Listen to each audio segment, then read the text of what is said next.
Hello everybody, my name is Steph and welcome back to Steph and Her Sims, where the Sims come to life.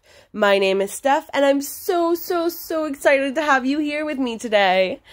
We have this wonderful, totally nondescript, totally normal build of this very plain, very totally inconspicuous house.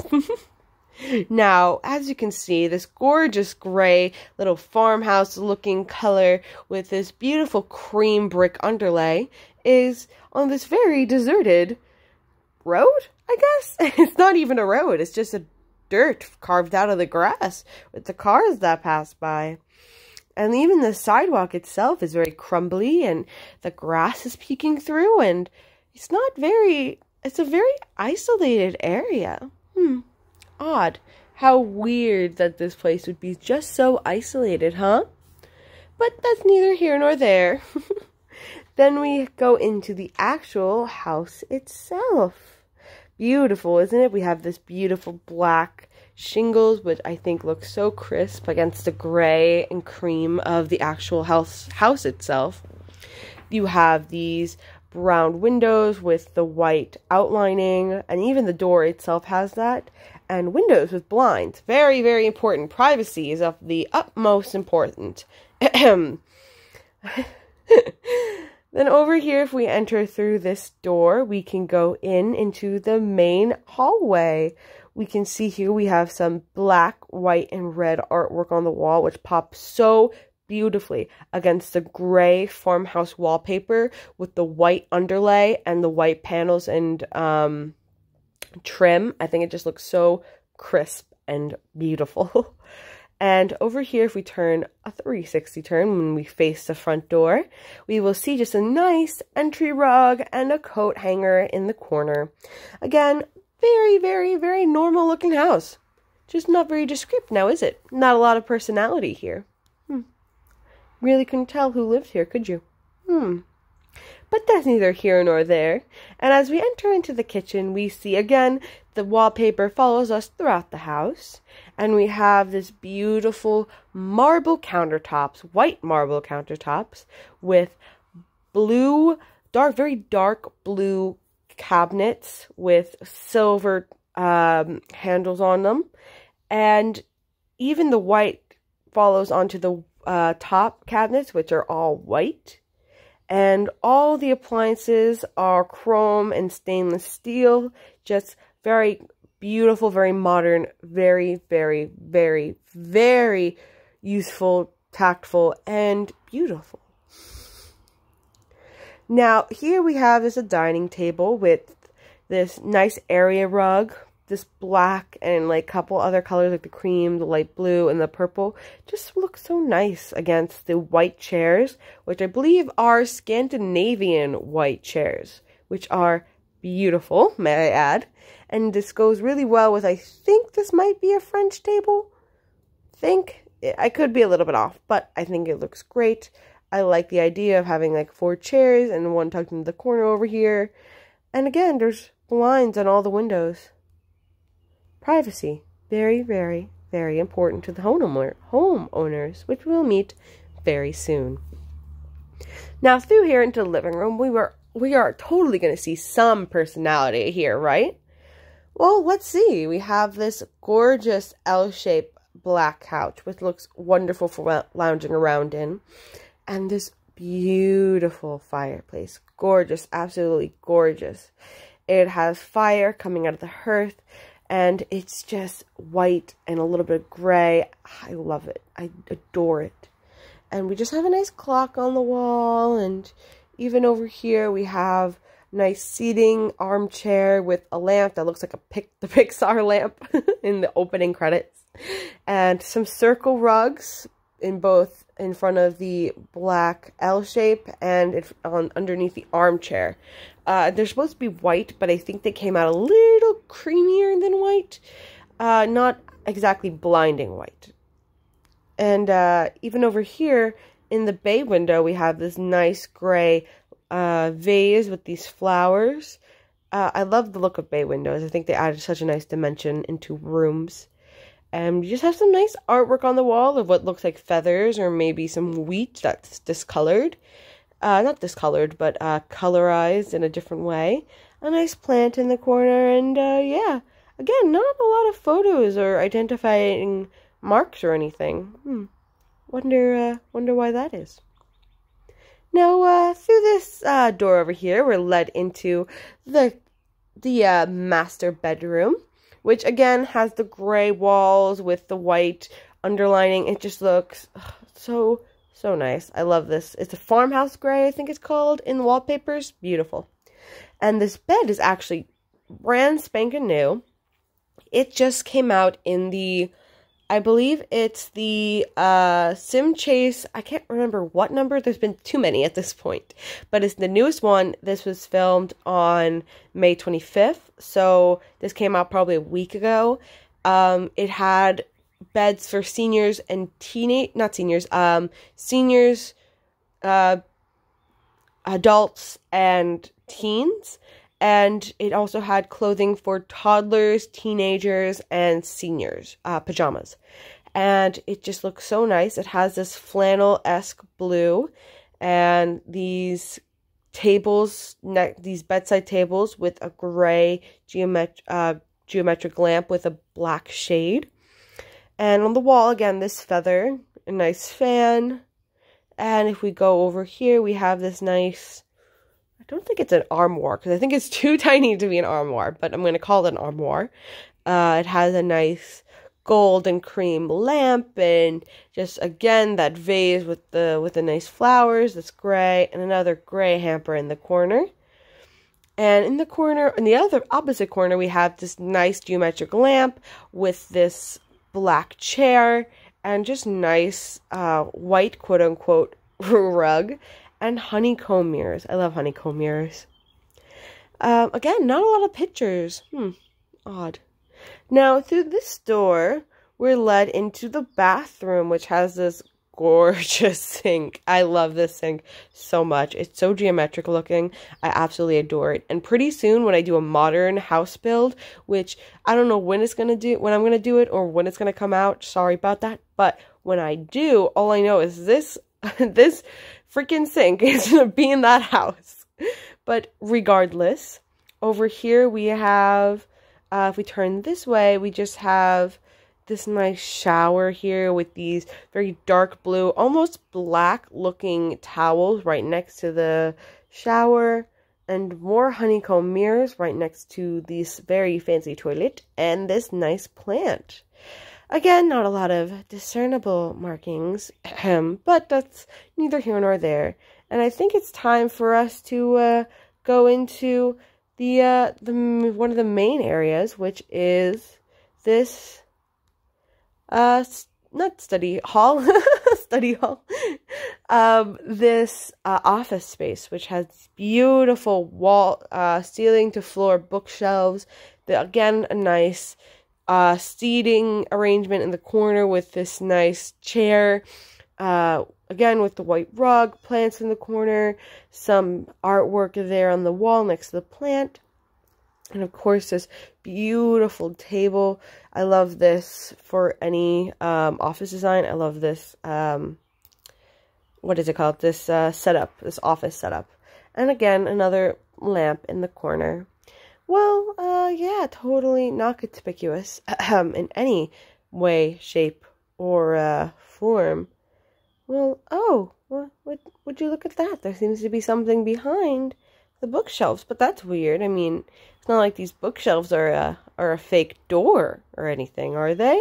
Why, I would never imagine such a... Oh, but it is. Oh, would you look at that? Oh. How odd. What? I have zero idea how that could have got there. Well, now there's no way out of it. I mean, now that you found the secret entryway into this place, there's totally not going to be another place where you wouldn't be able to get in, would you? Now let's go down. And, oh my. Look at all the bookshelves all along the walls. Wow, how weird. All right, everyone, I'm going to drop the act. Welcome to my spy house. Upstairs, as you can see, we have the fake walls of the fake bookshelves that make up the doorways, and it's just beautiful. I love these, actually. I would put these as actual bookshelves instead of doors, but that's neither here nor there. But regardless, we have this pole that goes down. So if you're able to find the secret door, you have to go down this pole. But then there's a real booby trap that comes up. Now, I do, full disclaimer, it doesn't look the best, but it is, like, practical. If you think about it, it is practical. Like, in real life, if someone had a spy house, it would have something like this. So if we go down and we see all these walls with the bookshelves, I'm going to zoom out a little bit. Only one of them leads into this main area over here. All of them has an inlet area right here, which leads into a double door, but it does nothing. So unless you know the exact door which to go to, which is this one right here, you're not going to be able to, you're going to get trapped in there. You have to come through the first door, and you would have to let the first door close in order to come to the second door. But by the time you get to the second door, you're going to realize that you're trapped, but you're not going to be able to get out because the first door is going to be locked.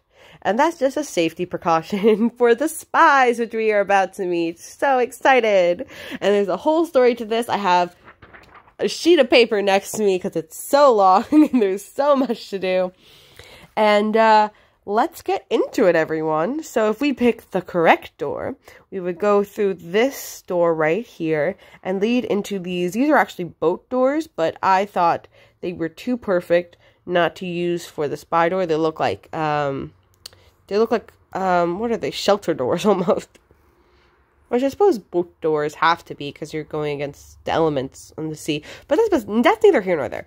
Anyway, you would have to get into, it's a locked door. And of course, another locked door. So we'd have to get through double locked doors just to get into here. So there's 4 layers of protection.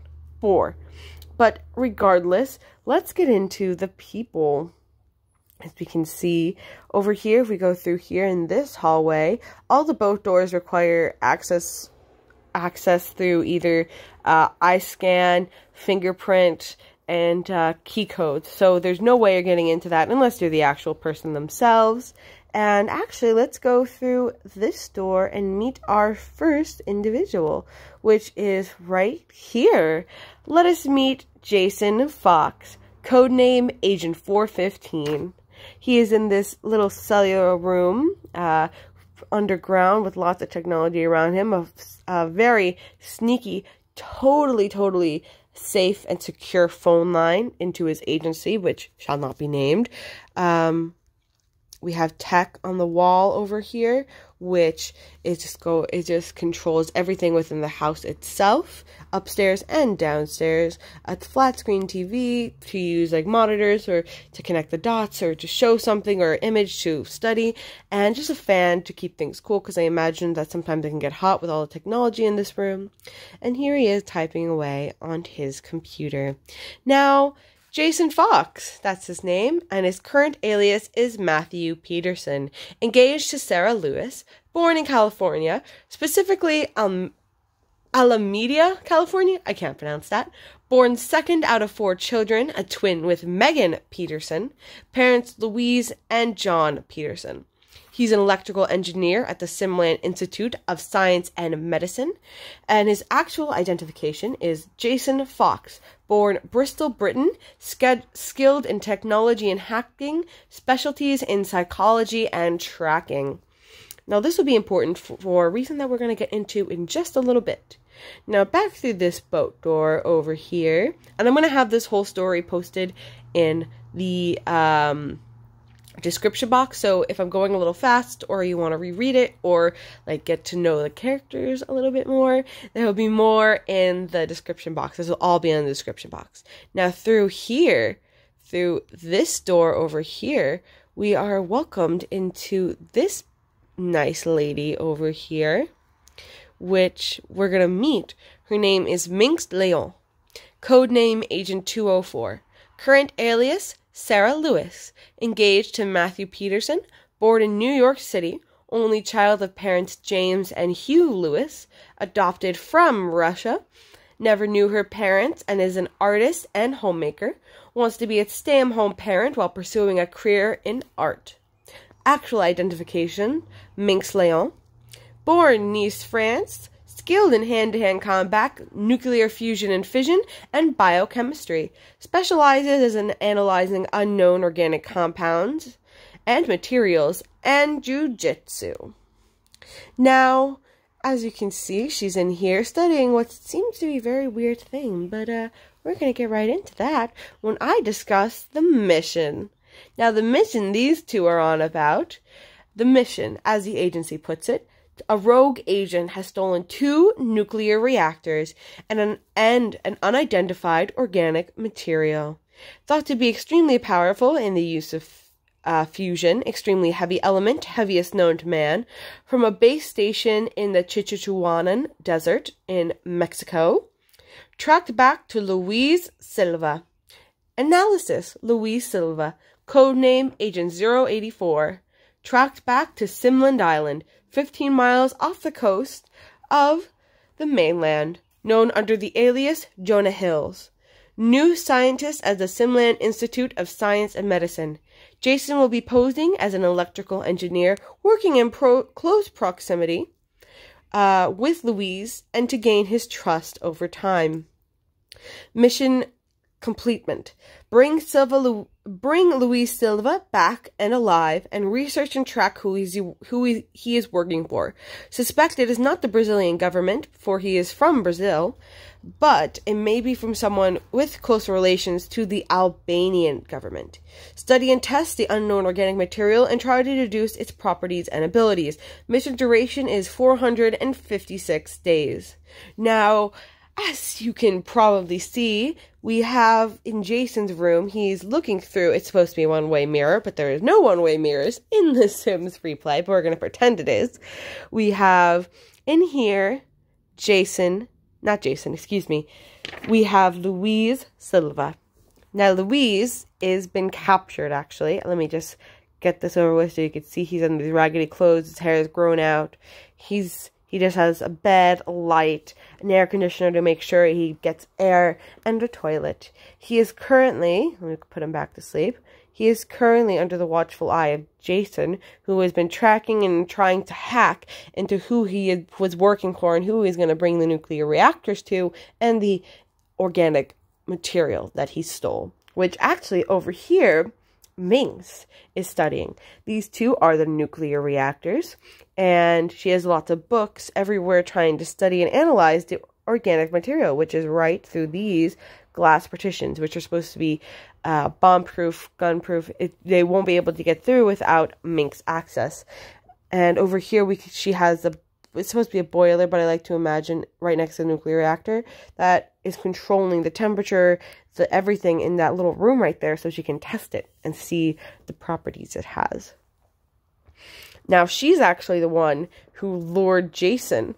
Jason, of course, went rogue, and they had to bring him back in. And Jason, posing as a scientist working with Louise, he invited everyone, not just Louise, back to his house for a party. And by the end of the party, him and Jason, under the alias Mathew and Jonah, they hit it off and they started talking, and Louise got a little bit too much to drink in him. After, of course, Jason may have spiked his drink a little bit. And spiked it not in a bad way, just, a knockout tranquilizer so that, they could bring him back down here. And even though they thought about it, they thought that maybe if he didn't know exactly he was under a tranquilizer, he wouldn't know until he was passed out, but he would be inhabilitated. But even a good spy like him would be able to notice that he's inhabilitated and would try to escape the situation. So, Minx here decided to seduce him while the tranquilizer was in his system. So she was able to get him into a quiet and locked space, which is their bedroom, which is the bedroom of Minx and Mathew. and keep him there until the tranquilizer worked their full effect. Now, Jason and Minx are picked for this mission because Minx is a biochemist who specializes in nuclear fusion and fission, so having to work with 2 nuclear reactors and an organic material that could be the most powerful excuse me. I can't speak today. I have zero idea why.